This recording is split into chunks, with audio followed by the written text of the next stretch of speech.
നമുക്ക് തന്നെ സ്വയം തീരുമാനിക്കാനായിട്ട് പറ്റും നമ്മൾ വെക്കുന്ന വീട് സാമ്പത്തികമായിട്ട് ഉയരത്തിലോട്ടായിരിക്കണോ അതോ ദരിദ്രത്തിലേക്ക് പോകണോ. കാരണം എന്ന് പറഞ്ഞു കഴിഞ്ഞാൽ വീടിന്റെ ഓരോ ദിക്കിലും വരുന്ന നക്ഷത്രങ്ങൾ ആ വീട് വെക്കുന്നതിന് മുമ്പ് തന്നെ നമുക്ക് മനസ്സിലാക്കാനായിട്ട് സാധിക്കും. ഇപ്പൊ നമ്മുടെ വാസ്തുവിൽ നമുക്ക് 27 നക്ഷത്രങ്ങൾ പറയുന്നുണ്ട്. ആ നക്ഷത്രങ്ങളല്ല ഞാനിവിടെ സംസാരിക്കുന്നത് വീടിന്റെ ഫെങ്ഷു പ്രകാരം ഓരോ ദിക്കിലും വരുന്ന 2 ഫ്ലൈങ് സ്റ്റാർ നമ്പറുകളെ പറ്റിയാണ് സംസാരിക്കുന്നത്.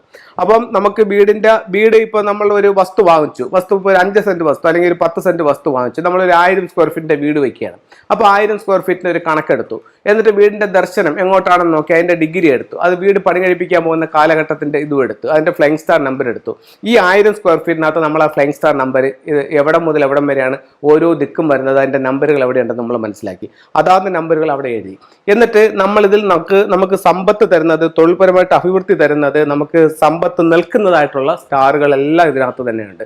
നമുക്ക് കടബാധ്യത ഉണ്ടാക്കുന്ന നക്ഷത്രമുണ്ട്, നമുക്ക് ആരോഗ്യ പ്രശ്നം ഉണ്ടാക്കുന്ന നക്ഷത്രമുണ്ട്, നമുക്ക് നഷ്ടങ്ങൾ മാത്രം സമ്മാനിക്കുന്ന നക്ഷത്രമുണ്ട്. അപ്പോൾ ഇങ്ങനെ ഓരോ നക്ഷത്രത്തെയും നമുക്ക് വളരെ വ്യക്തമായിട്ട് ഇതിനകത്ത് മനസ്സിലാക്കാനായിട്ട് സാധിക്കും. അതാത് സ്ഥലങ്ങൾ ഇപ്പൊ നമുക്ക് നല്ല നക്ഷത്രങ്ങൾ വാട്ടർ സ്റ്റാർ ആയിട്ട് വരുന്ന സ്ഥലത്ത് നമ്മളുടെ മെയിൻ ഡോർ വെക്കുക. അപ്പോൾ നമ്മളിലേക്ക് ശരിക്കും സമ്പത്ത് വരും. അതേസമയം നമ്മളുടെ മോശം സ്റ്റാർ ദാരിദ്ര്യത്തിലേക്ക് അല്ലെങ്കിൽ നെഗറ്റീവിലേക്കുള്ള സ്റ്റാറുള്ള സ്ഥലത്താണെങ്കിൽ ഒരു കാരണവശാലും അവിടെ മെയിൻ ഡോർ വെക്കാതിരിക്കുക. അങ്ങനെയുള്ള സ്റ്റാറുകൾ എന്ന് പറയുന്നത് 5, 7 അങ്ങനെയുള്ളതൊക്കെ നെഗറ്റീവ് സ്റ്റാറുകളാണ്. 3 ഇതൊക്കെ നെഗറ്റീവ് സ്റ്റാറുകളാണ്.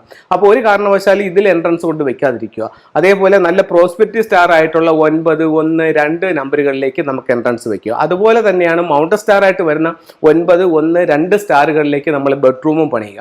അപ്പോൾ ആ രീതിയിൽ നമുക്ക് വീടിന്റെ പ്രോസ്പെരിറ്റി ഉള്ള സ്ഥലങ്ങൾ നേരത്തെ കൂട്ടി മനസ്സിലാക്കാനും കൃത്യമായിട്ടും അവിടെ നിർമ്മിതികൾ ഓരോ റൂമുകളും വാതിലുകളും അവിടെ കറക്റ്റ് ചെയ്യുകയാണെന്നുണ്ടെങ്കിൽ സമ്പന്നതയിലേക്ക് നമുക്ക് ജീവിതത്തെ കൊണ്ടുവരാനായിട്ട് സാധിക്കും ഫംഗ്ഷനിലൂടെ. അതുപോലെ തന്നെ നമ്മളിത് തെറ്റായ രീതിയിലായിട്ടാണെങ്കിലോ നമ്മൾ ദാരിദ്ര്യത്തിലേക്ക് കൊണ്ടുപോകാനും നമ്മുടെ ഈ റൂമുകളും ഈ വാതിലുകളും നമുക്ക് നമ്മളെ അതിലേക്ക് കൊണ്ടുപോകുന്ന ദോഷം ഫലങ്ങൾ തരാനും ഇതിനെ കൊണ്ട് സാധിക്കും. അപ്പോൾ അതുകൊണ്ട് നല്ല ഫ്ലൈങ് സ്റ്റാർ നമ്പറുള്ള സ്ഥലത്ത് നമ്മുടെ എൻട്രൻസ് വെക്കുക, നമ്മുടെ ബെഡ്റൂം വെക്കുക. മോശം ഫ്ലൈങ് സ്റ്റാർ ഉള്ള സ്ഥലത്ത് നമ്മുടെ കിച്ചൺ, ടോയ്ലറ്റ്, പിന്നെ സ്റ്റെയർ കേസ് അങ്ങനെയുള്ള റൂമുകൾ, നെഗറ്റീവ് ആയിട്ടുള്ള റൂമുകളെല്ലാം ആ സ്ഥലങ്ങളിലേക്ക് കൊണ്ടുപോവുക. അപ്പോൾ അങ്ങനെ നമുക്ക് വീടിന്റെ സൗഭാഗ്യത്തെ പരമാവധി വർദ്ധിപ്പിക്കാനും ദോഷത്തെ പരമാവധി കുറയ്ക്കാനുമായിട്ട് ഫംഗ്ഷനിലൂടെ സാധിക്കും. അതിനോടൊപ്പം തന്നെ നമ്മുടെ വാസ്തു നിയമങ്ങളും പാലിക്കാൻ പറ്റുമെങ്കിൽ അത്രയും നല്ലത്. അതായത് വീടിന്റെ സ്ക്വയറോ റെക്ടാങ്കിൾ ഷേപ്പിലോ വരിക, മൂലകളിൽ ടോയ്ലറ്റ് വരാതിരിക്കുക, വടക്ക് കിഴക്ക് ഭാഗത്ത് കിണർ വരിക, വടക്ക് പടിഞ്ഞാറ് ഭാഗത്ത് സെപ്റ്റി ടാങ്ക് വരിക, തെക്ക് കിഴക്ക് ഭാഗത്ത് നമുക്ക് അഗ്നികോണിൽ എല്ലാ ദിവസവും തൂത്ത് തീടാനുള്ള സൗകര്യം ഉണ്ടാക്കുക, തെക്ക് പടിഞ്ഞാറ് കന്നിമൂല ഭാഗത്ത് ഉയർത്തിയെടുക്കുക. അപ്പോൾ ഈ രീതിയിൽ നമുക്ക് വീടിനെ ക്രമീകരിക്കാവുന്നതാണ്. ഇനി ചില ഫംഗ്ഷൻ ടൂളുകളിലേക്ക് നമുക്ക് പോകാം.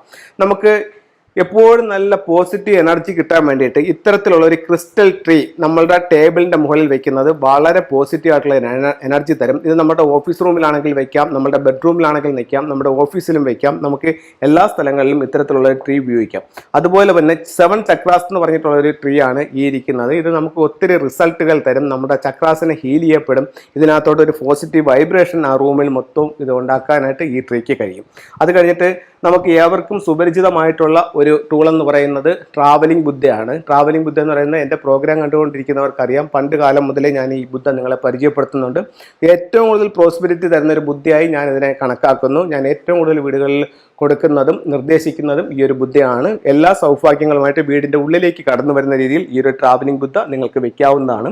അതുപോലെ തന്നെ ഒരു 3 ലെഗ്ഡ് ഫ്രോഗ് സമ്പത്തിൻ്റെ ഫ്രോഗായിട്ട് ഇതിനെ കണക്കാക്കുന്ന മെയിൻ ഡോറിൽ നിന്നും വീടിനുള്ളിലേക്ക് വരുന്ന രീതിയിൽ ഇത് വെക്കാം. അപ്പോൾ ഇത്തരത്തിലുള്ള ഓരോ ചിത്രങ്ങളും രൂപങ്ങളും നിങ്ങളുടെ ജീവിതത്തിൽ വലിയ വിജയങ്ങൾ ഉണ്ടാക്കി തരട്ടെ എന്ന് പ്രാർത്ഥിച്ചുകൊണ്ട് നിർത്തുന്നു. നന്ദി, നമസ്കാരം.